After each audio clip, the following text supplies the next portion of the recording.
చేయడానికి పైసలు లేవు, గ్రామ పంచాయతీలలో సఫాయిలకు జీతభత్యాలు ఇవ్వడానికి పైసలు లేవు, గ్రామ పంచాయతీలో పనిచేసినటువంటి పాత బిల్లులకు ఇవ్వడానికి పైసలు లేవు. కానీ ఇక వీళ్ళు మాత్రం ఇక్కడ చేస్తున్నారు. ప్రజలు ఆలోచించాలి. వట్టిగానే మాలాంటి వాళ్ళు మాట్లాడుతున్నప్పుడు ఏం జరుగుతుంది కొంచెం ఆలోచన చేయకపోతే దీన్ని ఎవడు కాపాడితే వల్లకాడుగా మారే ప్రమాదం ఉంది. కాబట్టి ఇవాళ నేను డిమాండ్ చేస్తున్నా, పెద్దలకు అండగా ఉండి వాళ్ళ ఆస్తులకు కాపలా కాయడం కాదు ప్రభుత్వం చేయాల్సిన పని. ప్రజాప్రభుత్వమే అయితే పేదల గుడిసెలు కూలగొట్టకుండా, పేదల ఇళ్ళు కూలగొట్టకుండా పేదలకు రక్షణ కల్పించాలని చెప్పి నేను డిమాండ్ చేస్తున్నా. ఈ వచ్చినటువంటి ఆరోపణలు ఏవైతున్నాయో ఒక్కొక్కటిగా ఎంక్వైరీ చేసి వాటిని అన్నీ కూడా హ్యాండ్ ఓవర్ చేసుకొని ప్రజాపరం చేయాలని చెప్పి నేను డిమాండ్ చేస్తున్నాను. లేకపోతే ఇవాళ ఏమనరు, కేసీఆర్ కూడా గట్టినే చేస్తూ ఉంటే దబాయించి అదరగొట్టి మీడియాలో మేనేజ్మెంట్ చేసి ఆహా ఓహో చాలా బాగుందని చెప్పి చేస్తే ఇలా ఏమైందో చూసినాం. ప్రజలు గమనించమని చెప్పి కోరుతున్నా, ప్రజలు సందర్భం వచ్చినప్పుడు తప్పకుండా రియాక్ట్ కావాలని చెప్పి కూడా కోరుతా ఉన్నాం. రేపు 2వ విడత 3వ విడత కూడా ఎన్నికలు జరగబోతున్నాయి. కాబట్టి నేను మళ్ళీ విజ్ఞప్తి చేస్తున్నా, డబ్బులు కాదు ముఖ్యం, దావతులు కాదు ముఖ్యం, క్యారెక్టర్లోని కమిట్మెంట్లోని మీతో ఉండి పనిచేసేటువంటి నమ్మకం ఉన్న వాడిని గెలిపించాలని చెప్పి నేను వినమ్రంగా విజ్ఞప్తి చేస్తున్నా. ఇవాళ హుజురాబాద్ నియోజకవర్గంలో మేము 25 ఏళ్ళుగా ఇక్కడ మేము పనిచేస్తున్నాం. సర్పంచ్ ఎన్నికలైనా, ఎంపీటీసీ ఎన్నికలైనా, మున్సిపాలిటీ ఎన్నికలైనా, జెడ్పీటీసీ ఎన్నికలైనా అన్ని ఎన్నికల్లో మేము పార్టిసిపేట్ చేసినాం. అంటే ప్రత్యక్షంగా పరోక్షంగా పార్టిసిపేట్ చేసినాం, గెలుచుకున్నాం. ఈసారి కూడా అంటే మేము 2 ఏళ్ళు అవుతుంది మేము ఇక్కడ లేమని చెప్పి ప్రచారం జరుగుతున్నప్పటికి కూడా మా మీద విశ్వాసం ఉంచి నమ్మకం ఉంచి మీరు గెలిపించారు. తప్పకుండా ఈ గ్రామాల అభివృద్ధిలో మా సర్పంచ్లకు తోడుగా నేను కూడా వాళ్ళు ఎంబడి ఉండి ప్రజలు ఏ నమ్మకాన్ని విశ్వాసాన్ని ప్రదర్శించిందో వాటిని వమ్ము చేయకుండా నడిపిస్తామని చెప్పి కోరుతా ఉన్నాం. గెలిపించిన ప్రజానికానికి వాళ్ళకు ధన్యవాదాలు తెలియజేస్తూ, మరీ ముఖ్యంగా ఇవాళ కమలాపూర్ గ్రామం 2001 కోట్ల రూపాయలు ఖర్చు పెట్టిండ్రు. ఎవరెవరు ఖర్చు పెట్టిండ్రు, ఎక్కడి నుంచి వచ్చినాయి పైసలు ఆ లోతులోకి పోను. కానీ కమలాపూర్లో ఈటల గారిని ఈ సతీష్ పోటీ చేసినట్టు లేకపోతే ఇంకోటి పోటీ చేసినట్టు కాదు, ఇక్కడ ఓడగొట్టాలి ఈటల అందరికీ ఇక్కడ సొంత ఊళ్ళోనే ఓడిపోయినటువంటి ఒక వార్త రాయించాలని చెప్పి చాలా ఉబలాట పడ్డారు. దాన్ని తొక్కి పడేసి ఇవాళ కమలాపూర్ గ్రామ ప్రజలు మళ్ళీ ధర్మాన్ని న్యాయాన్ని నిలిపినందుకు, ఒక గరీబ్ బిడ్డను గెలిపించినందుకు వారికి శిరస్సు వంచి నమస్కరిస్తున్నా. అదేవిధంగా గూడూరు కూడా పక్కపొంటే ఉంటుంది. ఇలా ఏదైనా డెవలప్మెంట్ కనబడుతుంటే గూడూరు దుబ్బల మీద కనబడుతుంది.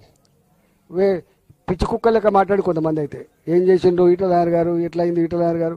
మరి కేసీఆర్ అంతడున్నాడు ముఖ్యమంత్రి, ఎందుకో వేరే కాన్స్టిట్యూన్సీలు కాకపోయా లోకల్గా ఉండేటువంటి నాయకుడు, ఆయన యొక్క కమిట్మెంటు, ఆయన అర్హత మీద ఆధారపడి డెవలప్మెంట్ వస్తుంది తప్ప ముఖ్యమంత్రి వచ్చి అన్ని కాన్స్టిట్యూన్సీలు డెవలప్ చేసినా ఉండదు అనే జ్ఞానం కూడా లేదు. ఇవాళ ఆ దుబ్బల మీద కనబడి ఉంటే అవన్నీ ఇవాళ గూడూరు ప్రజానికం గొప్ప మెజార్టీతో గెలిపించింది, చాలా గొప్ప మెజార్టీతో గెలిపించిండ్రు. మిగతా కూడా అక్కడక్కడ మేము సరే ఒక్క ఓటుతో 2 ఓటుతో పోయినప్పటికీ కూడా మా వాళ్ళు గొప్ప కొట్లాడినరు. ఇవాళ నువ్వా నేను అన్నట్టు మాత్రం నిలబడగలిగినరు. రాబోయే కాలంలో తప్పకుండా ఇలా వేనవంక, హుజురాబాద్, అదేవిధంగా మా జమ్మికుంట, ఇల్లంతకుంట ఈ 4 మండలాలకు 17వ తారీఖున ఎన్నికలు జరగబోతున్నాయి. కాబట్టి ఆచితూచి ఆలోచించి ఓటేయమని చెప్పి నేను విజ్ఞప్తి చేస్తున్నా. వచ్చే ఎంపీటీసీ జెడ్పీటీసీ ఎన్నికల్లో కూడా తప్పకుండా ఇదే పద్ధతిలో మేము కష్టపడి పనిచేస్తాం, గెలుచుకునే ప్రయత్నం చేస్తాం. మున్సిపాలిటీ ఎన్నికల్లో కూడా ఇదే పద్ధతిలో పనిచేస్తామని చెప్పి తెలియజేస్తా ఉన్నాం.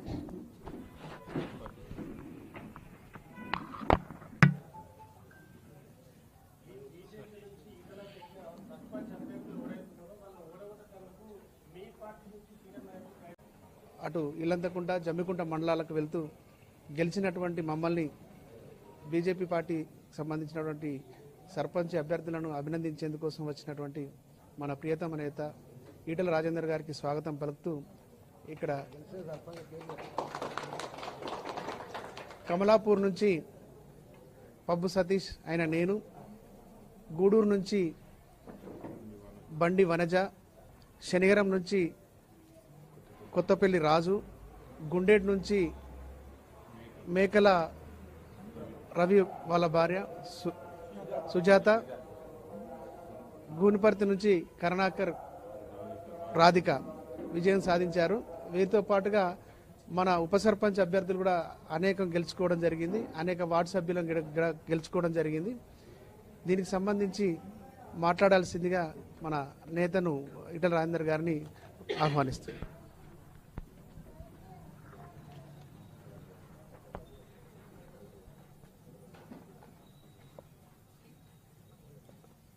మొన్న 11వ తారీఖు నాడు జరిగిన ఎన్నికల్లో బీఆర్ఎస్ ఏ ప్రగల్భాలైతే పలికిందో, ఎన్ని అబద్ధపు ప్రచారాలు చేసిందో, ఎన్ని ప్రలోభాలకు గురి చేసిందో వాటి కాదని బీజేపీ బలపరిచినటువంటి అభ్యర్థుల్ని కమలాపూర్లో, శనిగరంలో, గుండేళ్ళలో, గూడూరులో, గూనిపర్తిలో గెలిపించడమే కాకుండా దాదాపు 5 గ్రామాలలో మేము మద్దతు ఇచ్చినాం. అది దేశరాజపల్లె కావచ్చు, కానిపర్తి కావచ్చు,